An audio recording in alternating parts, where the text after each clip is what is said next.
Okay, so we're continuing with lesson 1, moving on to lesson 1B, just finishing these slides here. Next, we're going to talk about nutrient recommendations. I'm only going to touch on this a little bit. If you are interested in reading about the dietary guidelines, there is a lot available from the National Institute of Health and the USDA. But I don't think that going over every little detail of this is really what's pertinent for this class. So we're just going to go over some of the basics so you understand where recommendations come from and where we get those references. So we have specific values that are provided for us called the recommended dietary allowance, or there's also adequate intakes or tolerable upper intake level. Those are different values that are provided through the dietary reference intakes, or DRIs. So there's a set of standards provided from resources or research through the US and Canada about different specific energy nutrients or dietary components that have been researched to find out, okay, Americans are lacking in certain nutrients. I'm sorry, we're going to go back a second.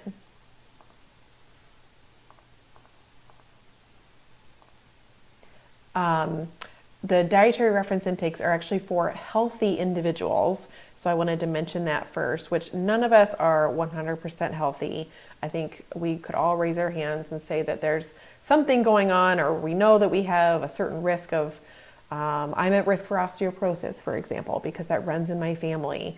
I'm short, petite, and I am at risk for osteoporosis, which is weakened bones when I'm an older age. So these dietary reference intakes are for healthy individuals, so it's kind of a baseline to work off of. The USDA provides us with dietary guidelines every 5 years. So you'll notice that we are coming up on the end of the 8th edition of the dietary guidelines, so 2015 to 2020. There's a picture of that down here. The idea is to provide Americans with guidelines with new research every 5 years. So groups of doctors and dietitians collaborate together and do this research together to find out what are Americans lacking in different nutrients. What's a healthy eating pattern that we could recommend that would be very broad, that would meet the most needs of all individuals. So it's not real specific for you or for me. That's where nutrition education or nutrition counseling comes into play. And it also doesn't really meet the needs of kids exactly. And so since we're going to be talking more about children, I thought I would touch on that too. So there's different general things that we're getting from the guidelines. It's focusing on variety, nutrient dense foods, limiting calories from added things like added sodium or extra sugars in our diet, saturated fats, or those solid fats. Many fats that are solid at room temperature is typically a saturated or trans fat, and those aren't as healthy for us. Plant-based fats or plant-based oils, like you'd find in pecans or walnuts, those are going to be a healthier form of fat. And then also even with fish too. So there's different things to consider when looking at the dietary reference intake. So that's the DRI up there at the top. They're meant for, the research was done on healthy individuals. So no one is 100% healthy. We all have some kind of issues going on. So it's important to know or understand that medical problems will alter our nutrient needs. So if someone is vitamin D deficient, a doctor or a dietitian may recommend that they take a vitamin D supplement for a short period of time.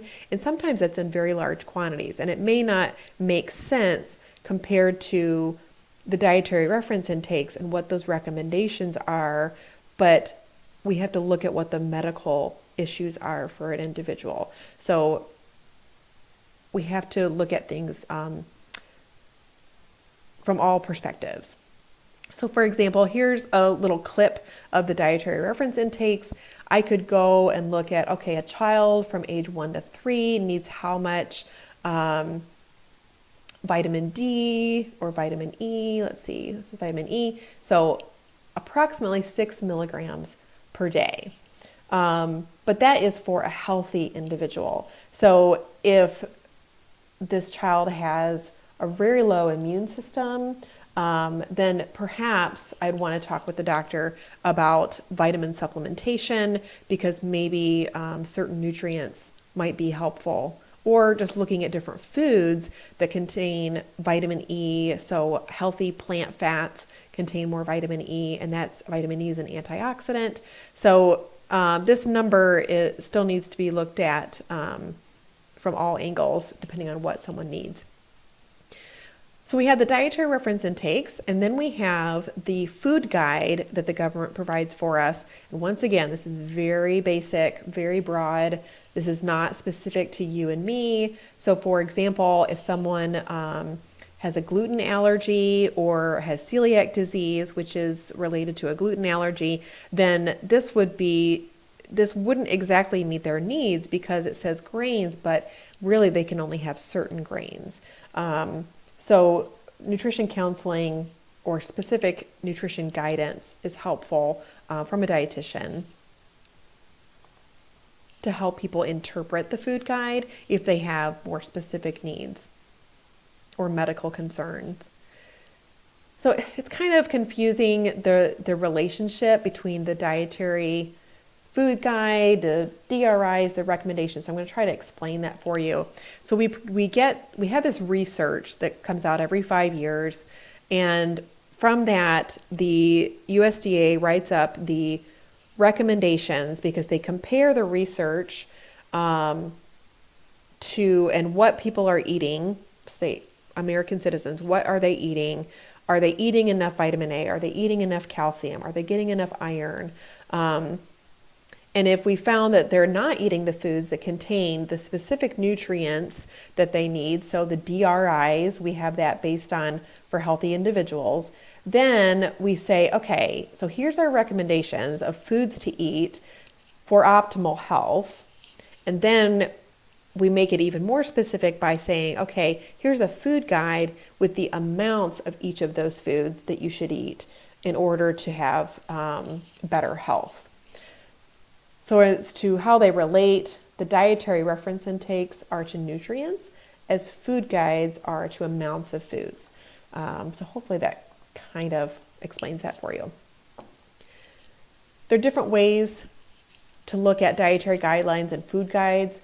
In nutrition, we look at, okay, what happens if someone gets overnourished in certain things? So fat, sodium, sugars, those are often guilty nutrients that tend to creep up in the diet and then cause disease.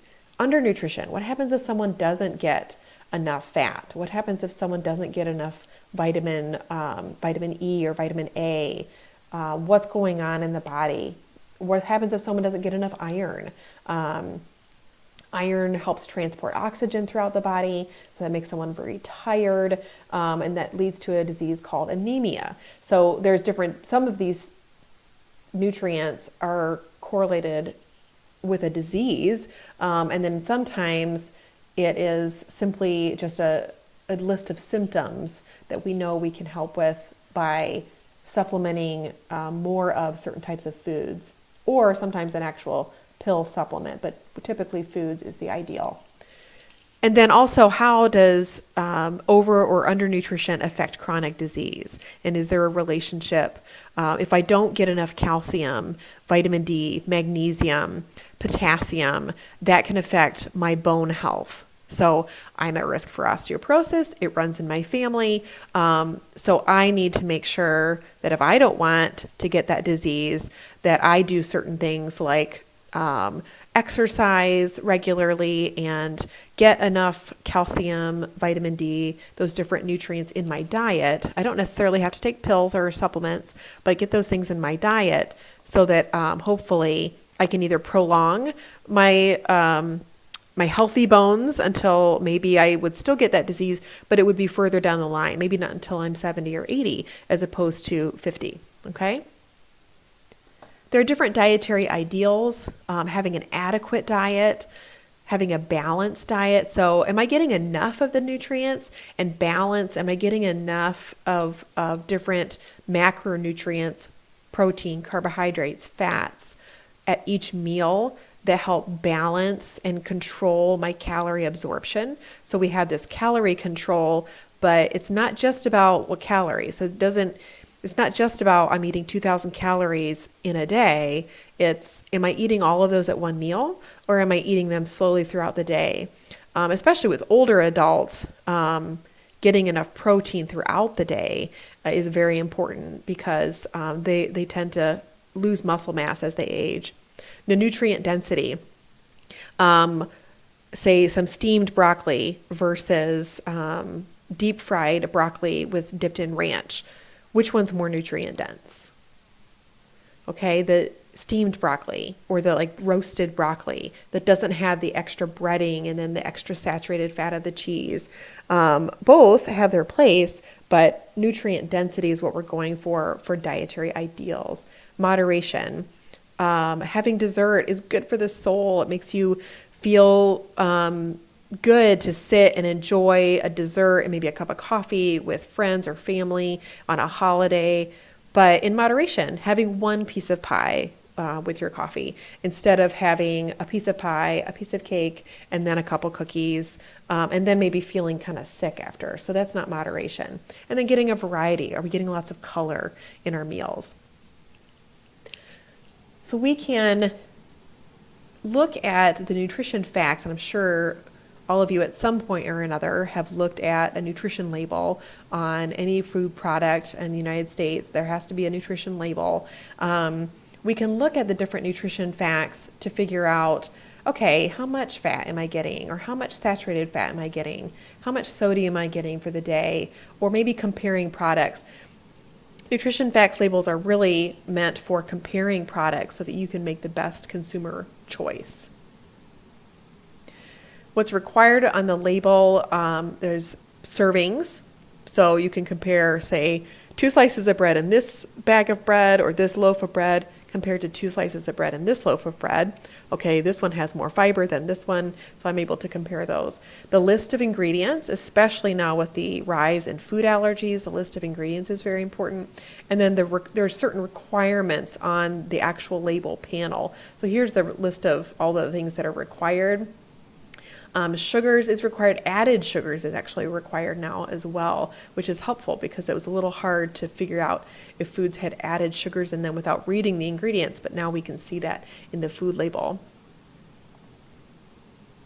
So there's also daily values that are listed on the food label, and that can confuse people sometimes. If it says 10% of calcium, well, that's 10% of what you need for the day. It's not 10% in that product, so that's a little confusing. But the idea of food labels is to be able to compare products and make the most healthy choice. There's another thing that we see at the bottom of food labels. If there's enough space, it's not required if it's on like a smaller item, but this will show you what's recommended for a 2,000 calorie diet, and it's just so you can compare based on what's recommended compared to what's in the product. That's all that is there for. Okay. Now we're going to move on to lesson 2.